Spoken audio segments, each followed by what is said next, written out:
মুক্তিযোদ্ধাদের গলায় জুতার মালা দিয়েছে, কিচ্ছু করতে পারে নাই।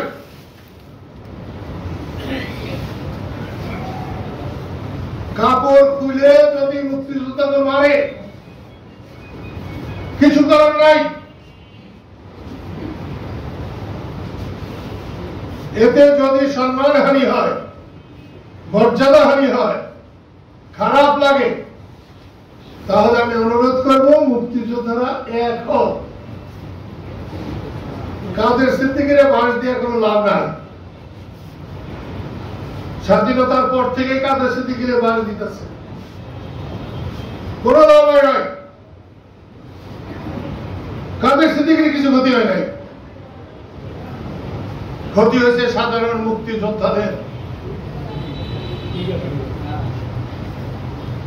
মুক্তিযোদ্ধা মন্ত্রণালয় চাই আমি কি অপরাধ করেছিলাম? এটা কি অন্যায় ছিল? আমার জানা কেন মুক্তিযোদ্ধা মন্ত্রণালয় চাওয়া কি আমার অন্যায় হয়েছিল? আমার গাড়ি ভাঙলো কেন?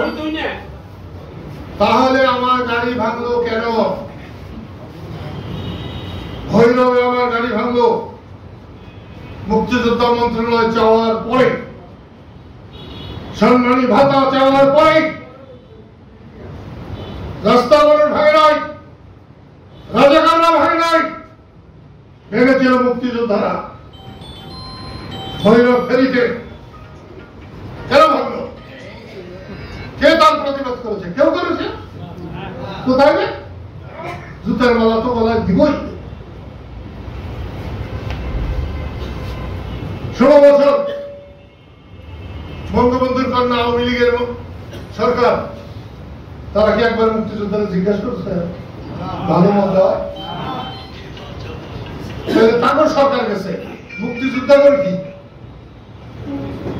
তাদের কষ্ট কেন? আওয়ামী লীগের সরকার গেছে, দেশের মানুষের কষ্ট কেন? তারা যেহেতু দেশের মানুষের সঙ্গে ছিল না, সেই হেতু দেশের মানুষের কষ্ট যদি হয় তাহলে সবার কাছে শুনতে হবে, সবাইকে ডাকতে হবে, সবার কথা মানতে হবে। তাকে মেনেছে, শুনেছে? দারোগা পুলিশ ছাড়া ওই সরকারের আর কিছু ছিল না। সেই জন্য তোমরা এসছো, আমার জীবনের শ্রেষ্ঠ পুরস্কার। যদি তোমাদের মনে হয় যে কতদিন বেঁচে থাকবো, লাভ লোক নিয়ে বেঁচে থাকবো না, সম্মান নিয়ে থাকবো, তাহলে এক থাকতে। একজন এসে বলবে এটা করো, আরেকজন এসে বলবে ওর পাশে বাঁচিয়ে দাও। মুক্তিযোদ্ধা হলে কোন মুক্তিযোদ্ধার পাশা দিয়ে বাঁশ দিতে পারবো না। কোন মুক্তিযোদ্ধার বদনাম শুনবে না। যদি কোনো অন্যায় থাকে নিজের আসবে, তাকে ধরবে, আলোচনা করে তাকে আমরা সোজা করব। কিন্তু কোন দালালের কথায়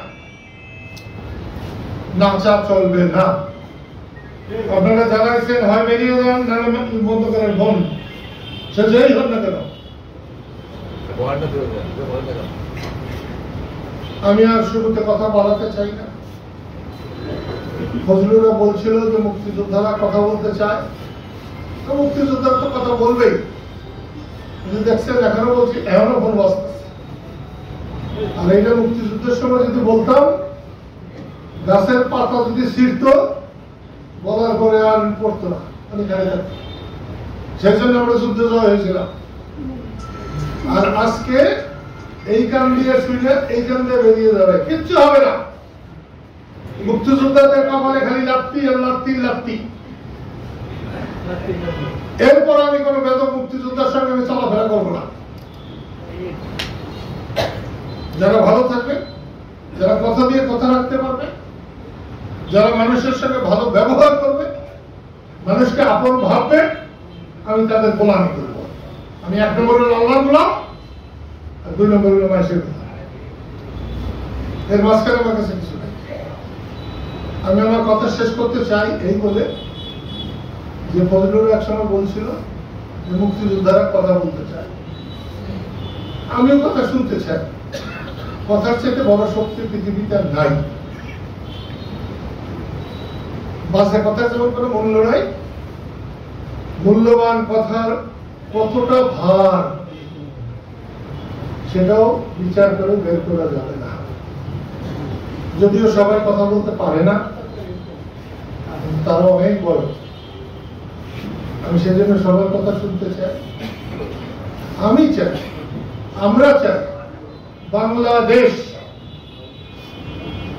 এটা নিয়ে কারোর সঙ্গে কোনো আপোষ হবে না। আমরা চাই মুক্তিযুদ্ধ, এ নিয়ে কোনো আপোষ নাই। আমরা চাই মুক্তিযোদ্ধা, তার নিয়ে কোনো আপোষ নাই। আমাদের কণ্ঠে জয় বাংলা, এটা নিয়ে আমরা কোনো আপোষ করতে যাব না। আমাদের নেতা বঙ্গবন্ধু শেখ মুজিবুর রহমান,